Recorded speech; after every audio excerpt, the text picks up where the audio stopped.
અને હાલ બનાસકાંઠાથી એક મહત્વપૂર્ણ ખબર જિલ્લામાં વહેલી સવારથી જ વાદળછાયું વાતાવરણ જોવા મળ્યું છે। બનાસકાંઠામાં આકાશમાં કાળા વાદળો છવાયા છે। ખેડૂતો હવે ચિંતિત છે। કમોસમી વરસાદ આવે તો ખેડૂતોના પાકોને નુકસાન થઈ શકે છે।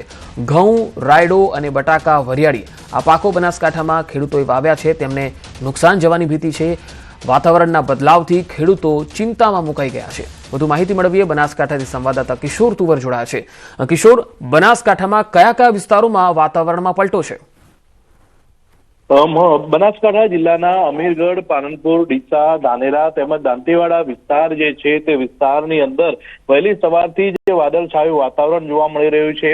આકાશમાં વાદળો છવાતા અત્યારે ખેડૂતો ચિંતિત બન્યા છે, કારણ કે જો કમોસમી વરસાદ આવે તો ખેડૂતોના પાકને નુકસાન થઈ શકે છે। મહત્વની વાત તો એ છે કે ઘઉં, રાયડો, બટાકા, વરિયાળી જેવા તૈયાર પાકો અત્યારે થયા છે, અને જો વાતાવરણમાં બદલાવ થયો છે અને લઈને જો કમોસમી વરસાદ થાય તો જે ઘઉં, રાયડો, બટાકા, વરિયાળી જેવા જે પાક વાવવામાં આવ્યા છે તેમાં નુકસાનની ભીતિ અત્યારે સેવાઈ રહી છે। તેને લઈને બનાસકાંઠાના ખેડૂતો જે છે તે ચિંતિત બન્યા છે। પંકજ જી કિશોર, આભાર માહિતી આપવા માટે। તો બનાસકાંઠા જિલ્લામાં વહેલી સવારથી જ વાદળછાયું વાતાવરણ છે અને મોટાભાગના તાલુકાઓમાં હાલ આ જ પ્રકારનું વાતાવરણ જોવા મળી રહ્યું છે, જેથી ખેડૂતો ચિંતિત છે।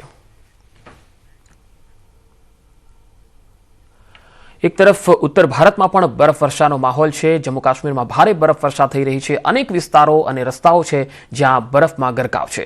શોપિયાના તહેસીલમાં પાર્ક કરેલા વાહનો બરફમાં ગરકાવ થયા। આ તસવીરો તમે જોઈ શકો છો, જ્યાં જે દ્રશ્યો આવી રહ્યા છે, બરફમાં જે વાહનો છે એ જાણે ગળાડૂબ થઈ ગયા હોય। આ પાર્કિંગમાં મૂકેલા વાહનો છે, પરંતુ બરફ એટલો પડ્યો, હિમવર્ષા એટલી થઈ છે કે આ બધા જ પાર્કિંગમાં મૂકેલા વાહનો છે એ બરફમાં ગરકાવ થઈ ગયા છે। શોપિયાથી આ તસવીરો આવી રહી છે, જ્યાં પાર્ક કરેલા વાહનો બરફમાં ગરકાવ થયા।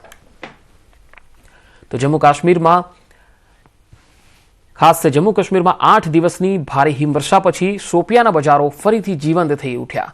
અચાનક થયેલી હિમવર્ષા પછી ડેપ્યુટી કમિશનરની સૂચનાથી મુખ્ય શહેરમાંથી લગભગ 80% બરફ દૂર કરવામાં આવ્યો, જેનાથી લોકોને પણ રાહત થઈ છે। કોંગ્રેસ નેતા હાજી મોહમ્મદ યુસુફે જિલ્લા વહીવટીતંત્ર અને સ્ટાફનો આભાર માન્યો।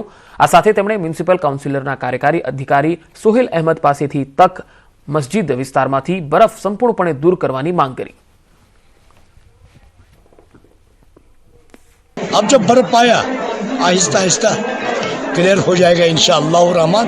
अब कुछ परसेंट जो बाकी रहा, ये बाजार के हालात देखिए आप, पहले रोडों की कनेक्टिविटी हो गई, अब ये बर्फ हटाना है, इसके लिए तो आज लिफ्टिंग हो रही है जनाब।